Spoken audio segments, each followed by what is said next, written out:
하면서 많은 일들을 하는데 그 많은 일들이 때로는 무의미하고 또 볼일 없는 일들도 참 많지만 그 가운데서 가장 의미 있고 귀한 일이라고 한다면 그것은 바로 하나님께 예배하는 일입니다. 오늘 수요일에 나와서 예배드리는 여러분 모두에게 하나님의 큰 은혜가 분명히 있을 줄로 믿습니다. 여러분의 마음문을 여시고 하나님의 은혜를 사모하는 마음으로 이 자리에 나오셔서 그 하나님의 은혜를 충만하게 받아 누리시기를 바랍니다. 저와 여러분들은 예수님을 믿는 그리스도인들입니다. 그렇다면 예수님을 믿는 우리 그리스도인들의 최고의 목적은 무엇이겠습니까? 그것은 바로 예수 그리스도를 닮아가는 것입니다. 그렇다면 여러분들은 예수님의 어떤 모습을 담고 싶습니까? 예수님의 어떤 성품을 여러분들은 담고 싶습니까?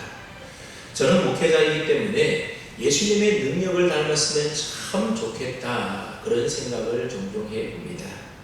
물론 포도주를 만드시고 오병이어의 기적을 통하여 배고픈 무리들을 먹이신 그런 예수님의 큰 능력 말고라도 그저 병든 자를 위하여 기도해 줄 때에 치유의 역사가 일어났던 예수님의 그런 치유의 능력만이라도 저에게 참 있었으면 얼마나 좋을까 그런 생각을 해봅니다. 하지만 제가 정말로 담고 싶은 예수님의 모습은 가늠하다가 현장에서 붙잡혀온 한 여인을 정죄하지 아니하시고 그 여인의 인생이 새롭게 출발할 수 있도록 그녀를 용서해 주시고 품어주신 예수님의 그 사랑의 마음을 담고 싶습니다. 그리고 등을 돌리고 다 떠날 제자들이지만 그럼에도 불구하고 끝까지 포기하지 아니하시고 사랑해 주시는 그 예수님의 사랑을 정말로 담고 싶습니다. 오늘 말씀은 바로 그러한 주님의 사랑을 우리에게 잘 보여주고 있는 말씀입니다.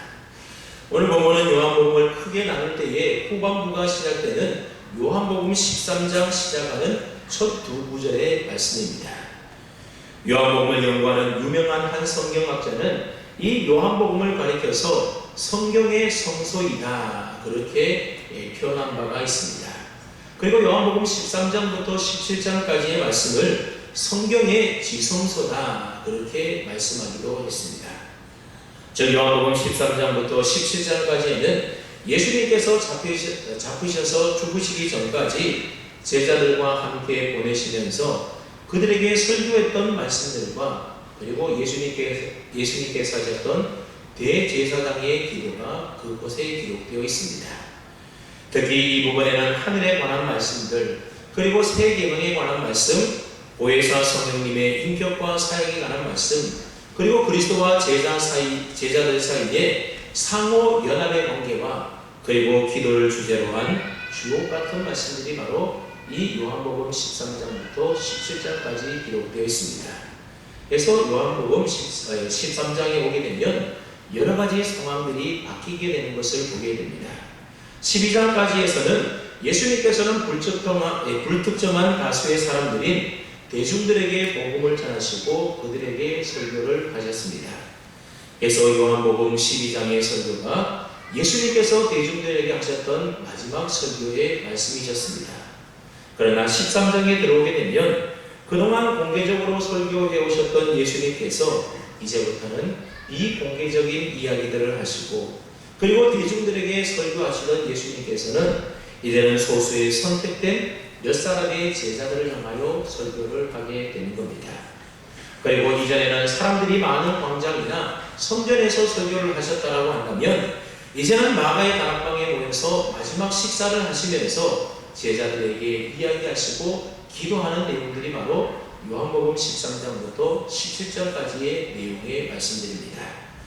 그러니 오늘 본문 앞인 12장까지에서는 세상을 향한 메시지가 주로 기록이 되어 있다고 한다면 13장부터는 예수님께서 자신이 택한 사람들, 즉 신랑으로서 당신의 신부인 교회에게 하시는 말씀이 기록되어 있다 그렇게 볼 수가 있다는 겁니다.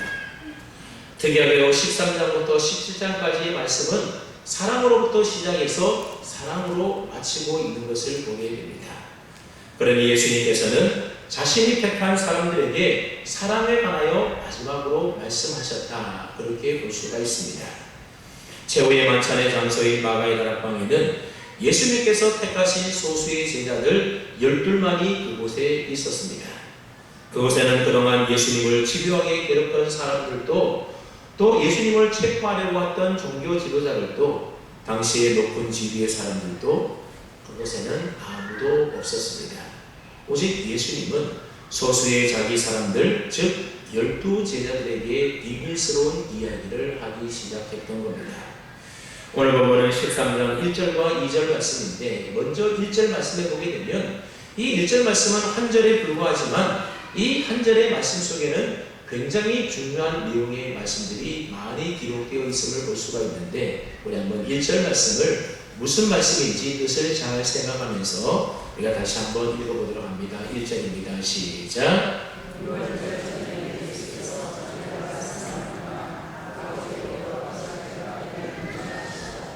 세상에 있는 자기 사람들을 사랑하시되 끝까지 사랑하시니라. 아멘. 먼저 이 말씀을 보면 이 당시의 시점이 언제인지를 우리가 알 수가 있습니다. 바로 6월절 전에라는 말씀이 나옵니다.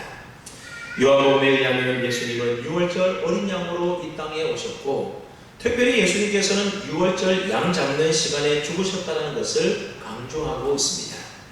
그렇게 볼 때 오늘 본문의 시점이 6월절이었다라고 하는 것은 상당한 의미를 가지고 있다라고 볼 수가 있습니다. 이것은 앞으로 예수님의 행보가 6월절과 상당히 밀접한 관련이 있음을 우리에게 보여주고 있는 말씀입니다. 오늘 본문 1절에서 발견할 수 있는 첫 번째 메시지가 무엇인가 하면, 예수님께서는 자기가 세상을 떠나 죽을 것을 이미 알고 계셨다라고 하는 사실입니다. 여러분, 지혜로운 혼자는 자신의 죽음을 알고 준비하는 자가 바로 지혜로운 자인 것입니다. 이제 내가 죽을 때가 됐구나. 그것을 알고 준비하는 사람이 지혜로운 사람이라는 겁니다.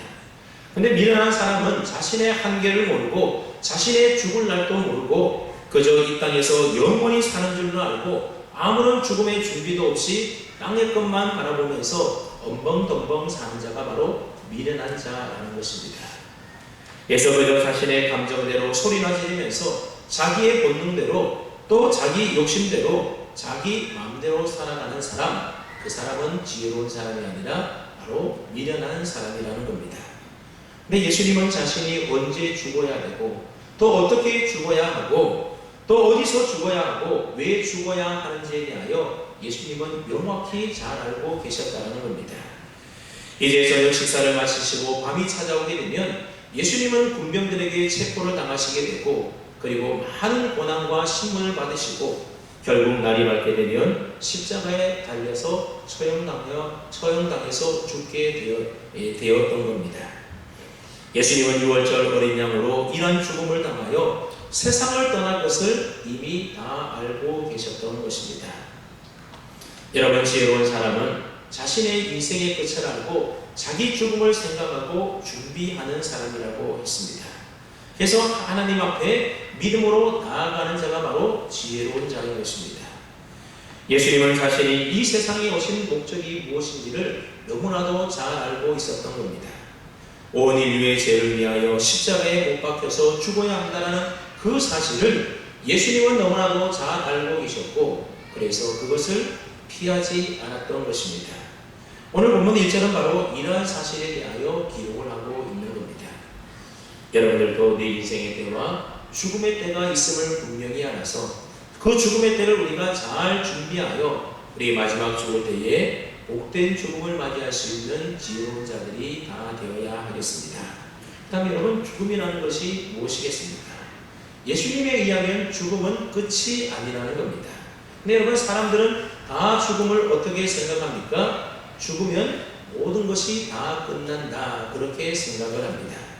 그래서 죽으면 모든 것이 끝난다라고 생각하기 때문에 그저 이 땅의 것만 준비하며 이 땅의 것만 추구하면서 이 땅에서 잘 먹고 잘 사는 것에 매달려 살아간다는 겁니다. 죽음을 종말로 보기 때문에 사람들은 죽음을 두려워하고 죽지 않으려고 애를 쓰며 살아가는 것입니다. 근데 예수님은 죽음이라는 것은 결코 끝이 아니라 아버지께로 돌아가는 것이다, 그렇게 말씀하고 있습니다. 그래서 1절 말씀해 보게 되면 예수께서 자기가 세상을 떠나 아버지께로 돌아가실 때가 이른 줄 아시고 돌아가실 때가 이른 줄 아셨다. 그렇게 성경이 기록하고 있습니다. 죽음이 뭐냐? 모든 것이 끝나는 것이 죽음이 아니라 하나님 아버지께로 다시 돌아가는 것, 그것이 바로 우리 성도의 죽음이라고 하는 겁니다. 여러분, 우리가 한평생 살다가 죽는 것으로 그 인생이 끝난다라고 한다면 죽음이라는 것이 얼마나 허무한 것이겠습니까? 동물이나 식물에게는 생명은 있어도 영혼은 없습니다. 그렇기 때문에 꽃을 꺾거나 또는 동물이 죽거나 그러면 그 죽음으로써 모든 것이 다 끝나버리고 마는 것입니다.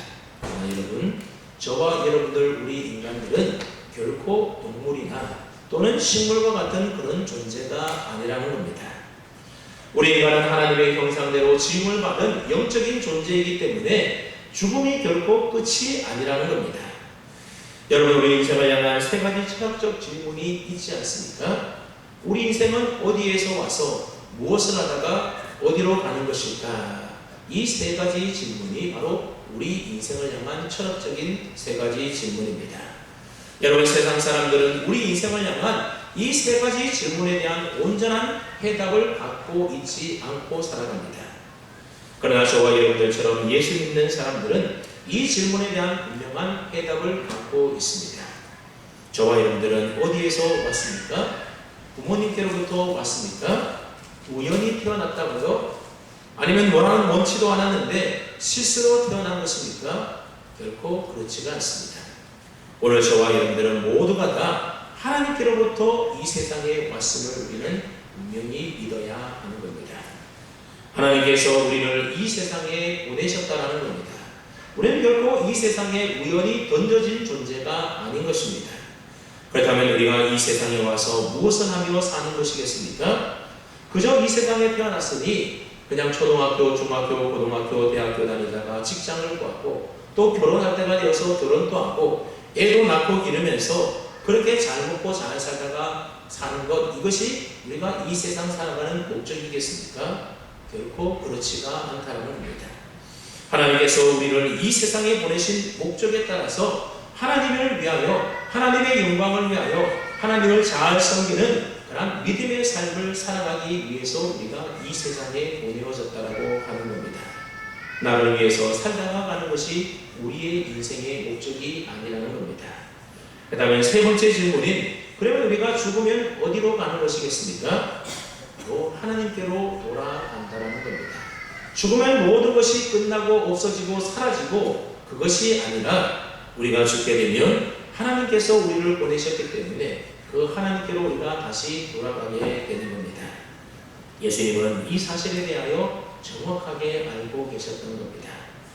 예수님은 하나님의 아들로서 이 세상에 오셨다가 온 인류의 죄를 위하여 십자가를 지시는 것이 바로 그의 삶의 목적이라는 것을 너무나도 잘 알고 계셨습니다. 그래서 예수님은 그 삶의 목적을 이루기 위하여 십자가를 피하지 않으시고 기꺼이 십자가를 지셨던 것입니다. 그리고 죽고 난 이후에 다시 하나님께로 돌아간다는 이 사실을 예수님은 명확하고 정확하게 이해하고 계셨던 것입니다. 사랑하는 여러분, 오늘 우리들도 이 인생을 향한 세 가지 질문에 대한 분명한 해답을 가지고 살아야 하는 겁니다. 나는 우연히 이 세상에 태어난 존재, 우연히 이 세상에 던져진 존재가 아니라 하나님의 목적과 뜻을 따라 이 세상에 보내어진 자로서 하나님을 위하여 살다가 하나님께로 다시 돌아간다라고 하는 이 분명한 사실을 우리는 믿고 확신해야 하는 겁니다. 여러분, 하나님께서 사람을 처음 창조하실 때에는 우리 인간들이 병들거나 죽지 않게 하나님이 창조하셨습니다. 하나님께서 처음 인간을 만드셨을 때에는 영원히 하나님과 똑같은 영생하는 존재로 창조하셨던 겁니다. 그래서 처음 인간에게는 질병이 없었습니다. 절망도 없었습니다. 죽음도 없었습니다. 그런데 우리 인간이 죄를 지음으로 말미암아 죄의 삭신 사망이, 죽음이 우리에게 찾아오게 되었고 질병이 찾아오게 되었고 혼돈이 우리에게 찾아오게 된 것입니다. 그래서 하나님께서는 자기의 외아들 예수 그리스도를 이 세상에 보내셔서 죄로 말미암아 죽음과 절망과 질병과 좌절에 빠져 있는 우리를 대신하여서 십자가에 못 박혀 죽게 하셨던 것입니다. 그래서 이제부터 누구든지 이 예수님을 믿는 자는 다시 처음 창조했던 그 본래의 모습대로 영생하는 존재로 회복시켜 주시는 것입니다. 그래서 예수님은 계속해서 사람들을 향하여 나를 믿어라, 나를 따르라, 나의 안에 거하라, 나를 양식으로 삼으라, 그렇게 계속해서 말씀하셨던 겁니다. 왜냐하면 그것이 죽음으로부터, 절망으로부터, 질병과 혼돈으로부터, 죄로부터 다시 회복할 수 있는 하나님이 우리 인간에게 주신 유일한 회복의 방법이기 때문에 그렇습니다. 그러므로 죽음이라는 것이 모든 것이 끝나버리는 것이 아니라 아버지께로 다시 돌아가는 것이라는 사실을 저와 여러분들이 꼭 기억하며 살 수 있기를 바랍니다. 계속해서 1절 말씀을 이어서 보시게 되면 예수님께서 이 세상에 있는 사람들 중에 특별히 자기 사람들, 즉 자기가 택한 사람들을 사랑하셨다, 그런 얘기가 나오게 됩니다. 1절 하반절을 보십시오. 세상에 있는 자기 사람들을 사랑하시되, 세상에 있는 자기 사람들을 예수님께서 사랑하셨다라고 하는 겁니다. 앞서 말씀드린 대로 12장까지는 예수님께서 모든 사람들을 향하여 설교를 하셨습니다. 그래서 불특정 다수인 대중들에게 예수님께서 복음을 전하시고 그들에게 설교를 하셨던 겁니다. 그러나 오늘 이 말씀을 보게 되면 예수님은 이 세상에 있는 모든 사람들의 죄를 위하여 물론 이 세상에 오셨지만 그들 가운데서도 특정한 자기 사람들을 택하셔서 그들을 사랑하셨다, 그렇게 말씀하고 있습니다. 여러분, 선택이라고 하는 것은 선택받지 못한 사람에게는 비극이고 고통일지 모르지만 그러나 선택받은 사람에게는 축복이요 기쁨이요 감격이 되는 것입니다. 예수님께서는 수없이 많은 사람들 가운데 특별한 사람들을 선택해서 자기 사람으로 예수님의 제자로 삼으셨던 겁니다. 여러분, 이러한 선택은 오늘 저와 여러분들도 마찬가지지 않습니까? 하나님께서는 저와 여러분들을 세상의 수많은 사람들 가운데서 택하셔서 자기 사람으로 삼으시고 우리를 사랑하여 주신다는 겁니다. 그런데 우리를 향한 하나님의 그 사랑은 많은 모래알 중에 하나, 또 많은 별들 가운데 하나처럼 사랑하시는 게 결코 아니라는 것입니다. 나를 향한 하나님의 사랑은 온 우주 만물 가운데 마치 나 혼자 있는 것처럼 그렇게 하나님은 우리를 사랑해 주십니다. 우리가 생각할 때에 하나님은 나 외에도 수없이 많은 사람들을 사랑하시니 나를 향한 하나님의 사랑은 n분의 1만큼이다, 그렇게 생각하기가 쉽습니다. 하지만 하나님의 사랑은 무한대의 사랑이기 때문에 아무리 수많은 사람들이 하나님을 사랑한다고 하더라도 나를 향한 하나님의 사랑은 무한대의 사랑이라고 하는 겁니다. 여러분, 무한대를 1억으로 나누면 답이 무엇인지 아십니까? 바로 무한대입니다. 무한대를 1조로 나눈다 하더라도 또는 100조로 나눈다 하더라도 그 해답은 다 무한대가 되는 것입니다. 다시 말하면 하나님의 사랑은 아무리 많은 사람들에게 나누어지고 베풀어진다 하더라도 마치 나 혼자 받는 사랑처럼 무한대의 사랑이 나에게 주어진다고 한다는 사실입니다. 그렇기 때문에 나를 향한 하나님의 사랑은 수많은 사람들을 사랑하는 일부분의 사랑으로 우리를 사랑하는 것이 결코 아닌 것입니다. 하나님은 오직 나 하나를 위하여 독생자 예수 그리스도를 이 세상에 보내주셨고, 예수님은 나 하나를 위하여, 나의 죄를 위하여 십자가에 못 박혀서 죽으셨다고 하는 사실입니다. 그렇기 때문에 그 사랑이 우리에게 은혜가 되는 것이고 우리에게 감격이 되는 것입니다. 여러분, 만약에 어떤 사람이 나는 이 세상의 모든 여자를 다 사랑한다, 이렇게 말한다고 한번 가정을 해 보십시오. 근데 이 말을 듣고 저 사람이 나를 사랑하는구나, 그렇게 그 말을 듣고 감동하는 여성이 있겠습니까? 아마 아무도 없을 겁니다. 근데 어떤 사람이 이런 말을 했다고 생각을 해 보십시오. 나는 한 여자만 사랑한다. 나는 그녀를 위하여 내 인생과 내 청춘과 내 생명을 바칠 각오가 되어 있다. 나는 그녀를 위해서라면 직장도 조국도 그 무엇도 다 버릴 각오가 되어 있다. 그러면 그 당사자인 그녀는 그 말을 들었을 때에 얼마나 기분이 좋겠습니까? 아마 모든 여성분들이 난 오직 당신만을 사랑합니다, 그런 고백 한번 듣기를 원하는 것 아니겠습니까? 여러분, 오늘 본문에서 예수님께서 자기 사람들을 사랑하신 사랑이 바로 이러한 사랑이라고 하는 겁니다. 예수님은 모든 사람들을 사랑하는 그 사랑, 모든 사람을 다 사랑한 것이 아니라 너만을 사랑하겠다, 우리에게 그렇게 말씀해주고 있는 것입니다. 그리고 우리를 사랑하시는 예수님의 그 사랑은 어떤 사랑인가 하면 아무 조건도 없는 사랑이라고 하는 겁니다. 여러분, 세상의 사랑에는 다 조건이 있지 않습니까? 예쁘고 잘나고 똑똑하고 돈이 있고 명예와 권력이 있고, 그래서 그 사람 사귀어서 내가 이익 볼만 하니까 그 사람 만나고 사귀고 사랑하는 것이지, 내게 아무런 이득될 게 없다라고 한다면 그냥 내버리는 것입니다. 여러분, 세상의 권력도 그렇지 않습니까? 어떤 사람이 권력이 있을 때는 줄을 대기 위하여 그룹대 같이 많은 사람들이 그 사람에게 몰려들게 되지만, 일단 권력이 없어지게 되면 그 많던 사람들이 다 어디로 갔는지 다 사라지게 마련인 것입니다. 그게 세상이라는 겁니다. 그래서 사람들은 다 자기 덕 보려고 뭔가 이익을 얻어보려고 사람을 사귀고 사람을 사랑하게 된다는 겁니다. 그런데 우리를 사랑하시는 예수님의 사랑은 무슨 조건 때문에 우리를 사랑하는 게 결코 아니라는 겁니다. 내가 잘나서, 내가 똑똑해서, 내가 돈이 많아서, 내가 유능하고 유명해서 그래서 예수님이 우리를 사랑하시는 게 결코 아니라는 겁니다. 내게는 예수님에게 사랑받을 만한 가치가 아무것도 없고 외모나 능력도 없는 아무 보잘것없는 존재이지만, 그럼에도 불구하고 예수님은 아무런 조건 없이 나를 사랑해 주시는 것입니다. 이것이 바로 우리를 향한 예수님의 사랑이라는 겁니다. 그래서 예수님의 사랑은 아무런 자격 없는 그런 사랑인 것입니다.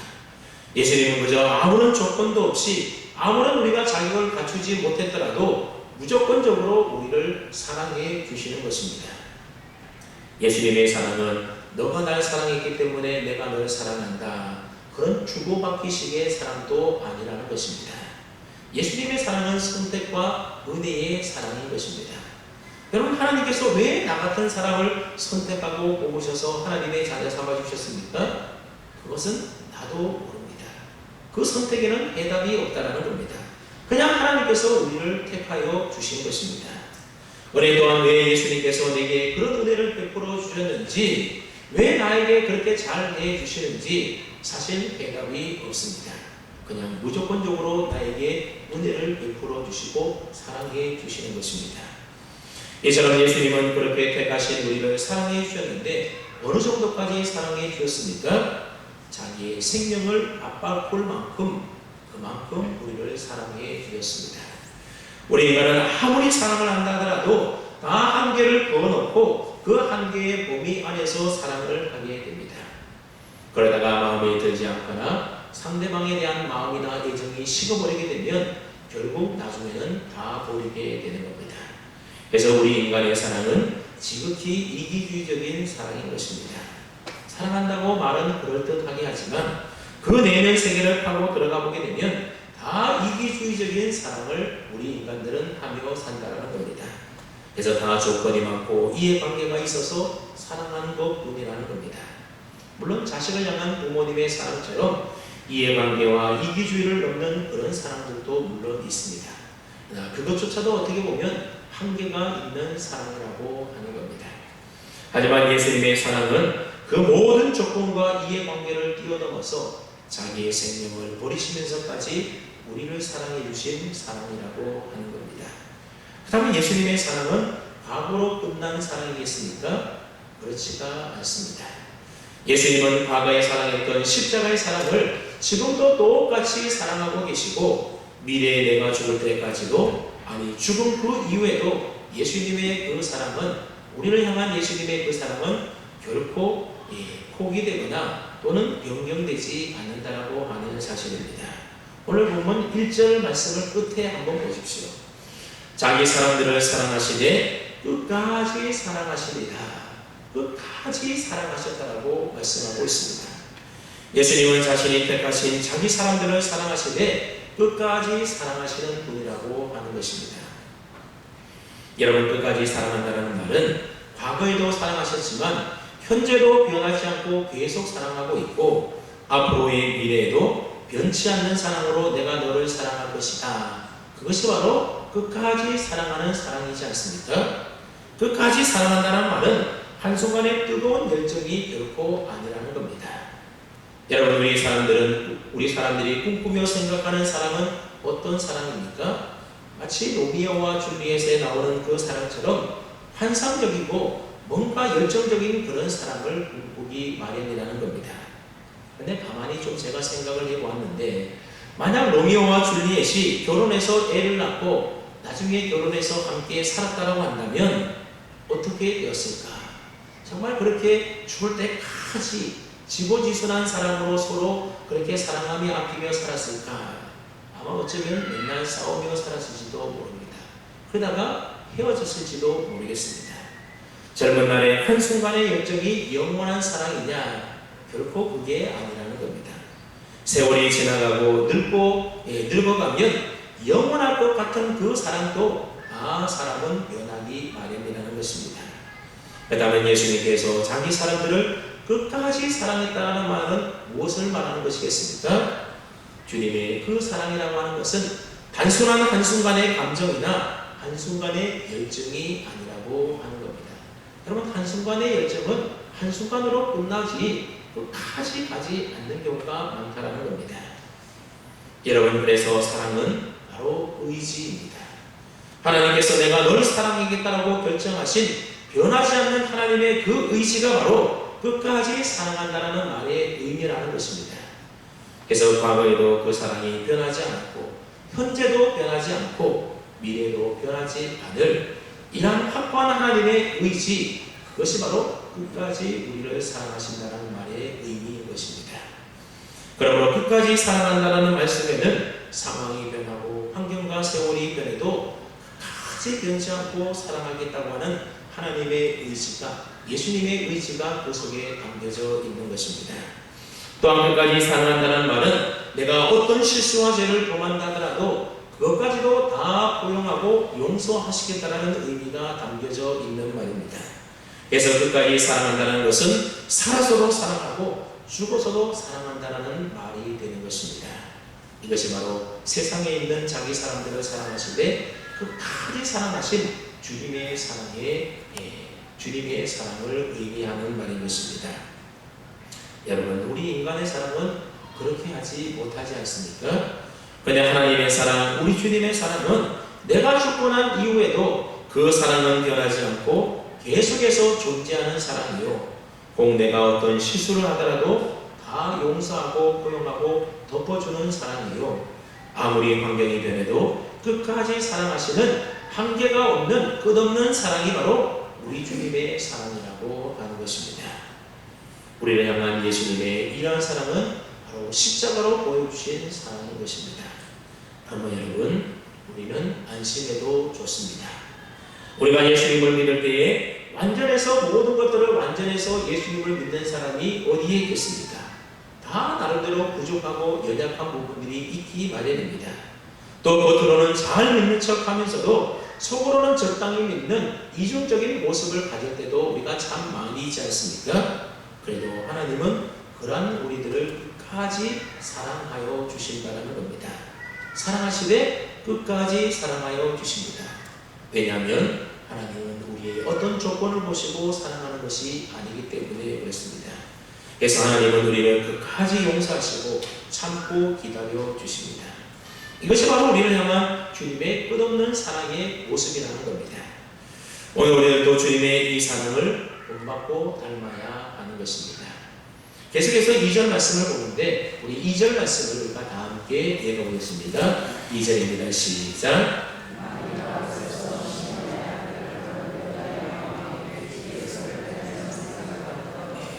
예수님을 늘 주제자를 향하여 내가 너희를 사랑하는데 모든 사람을 사랑하는 것처럼 너희를 그렇게 사랑하지 않고 특별히 사랑하되 끝까지 사랑한다. 그렇게 제자를 향하여 예수님이 지금 지금 사랑의 고백을 하는데, 그때 제자 중 하나인 가룟 유다는 그런 예수님을 팔아먹을 생각을 지금 하고 있다는 것입니다. 그러니 참 기가 막히지 않습니까? 예수님은 이미 가룟 유다가 자신을 팔아먹을 것이라는 사실을 다 알고 계셨습니다. 그래도 예수님은 모르는 척하고 계시는 겁니다. 이렇게 볼 때에 오늘 본문 말씀에서 우리는 사랑과 배신이라고 하는 두 단어를 발견하게 되는 것입니다.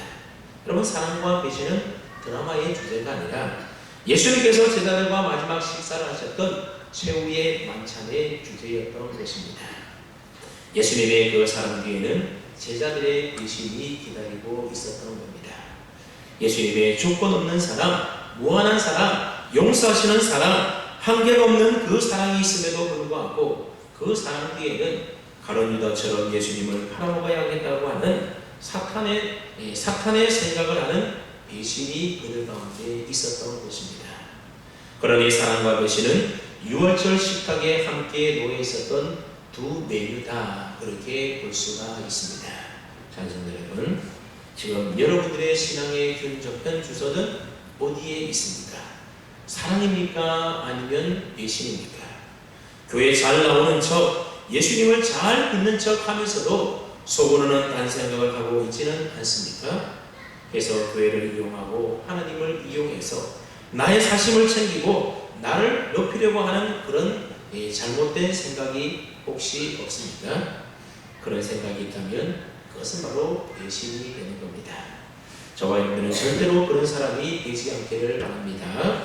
오직 하나님의 값없이 주시는 그 끝없는 사랑에 헌신할 수 있는 그런 사람들이 다 될 수 있기를 바랍니다. 그러기 위해서는 저와 여러분들도 그 주님의 사랑을 담고 본받아야 하는 것입니다.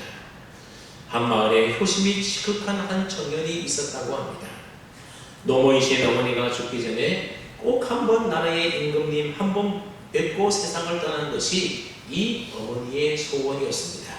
그래서 이 청년은 어머니가 돌아가시기 전에 꼭 그 소원 이루어드려야겠다, 그런 생각을 가지고 늙은 어머니를 등에 업고 백리길을 달려가야 됩니다.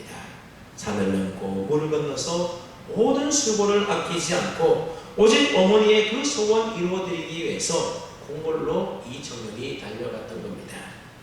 이 사실을 알게 된 임금님은 그 청년을 참 대견하게 여기고 그의 효심을 크게 보고서는 크게 칭찬을 하고 많은 상을 주었다고 합니다. 그러나 그 마을에 사는 욕심 많은 한 청년이 그 이야기를 듣고서는 자기 어머니를 등에 업고 마찬가지로 콩골로 가게 됩니다. 자기 어머니는 원치도 않는데 상을 받고 칭찬을 받고 싶어서 싫다는 어머니 등에 업고 똑같이 갔다라는 겁니다. 그러니 신하들이 볼 때에 얼마나 못된 놈으로 보였겠습니까? 근데 임금님은 그 이야기를 다 듣고 나서 흉내라도 내서 좋다 하시면서 마찬가지로 그 청년에게도 많은 칭찬과 큰 상을 베풀어 주셨다고 합니다. 자녀들 여러분, 제자들을 사랑하시되 끝까지 사랑하신 예수님은 그날 식사 후에 사랑하는 제자들에게 새 계명을 주시면서 서로 사랑하라, 내가 너희를 사랑한 같이 너희도 서로 사랑하라, 그렇게 가르쳐 주셨습니다. 예수님이 제자들을 사랑하시되 어떻게 사랑했습니까? 아무런 조건 없이 무한한 사랑으로, 무조건 용서하시는 한계 없는 사랑으로 끝까지 사랑하셨는데 그 사랑으로 너희도 서로 사랑하라고 예수님이 가르쳐 주셨던 겁니다. 여러분, 우리가 예수님처럼 그렇게 사랑할 수 있을까요? 아마 그렇게 사랑하는 것 불가능하지 않겠습니까? 하지만 그럼에도 불구하고 사랑하시되 끝까지 사랑하시는 그 예수님의 사랑을 우리는 흉내라도 내야 한다는 것입니다. 그러므로 십자가에서 보여주신 주님의 그 놀라운 사랑, 저와 여러분 모두가 받았고 지금도 받고 있고 앞으로 죽는 날까지 죽음 후에도 계속해서 그 사랑 우리가 받고 살아갈 터인데, 이제부터 그 사랑을 흉내라도 내면서 서로 사랑하며 살아갈 수 있는 저와 여러분 다 될 수 있기를 주님의 이름으로 축원합니다.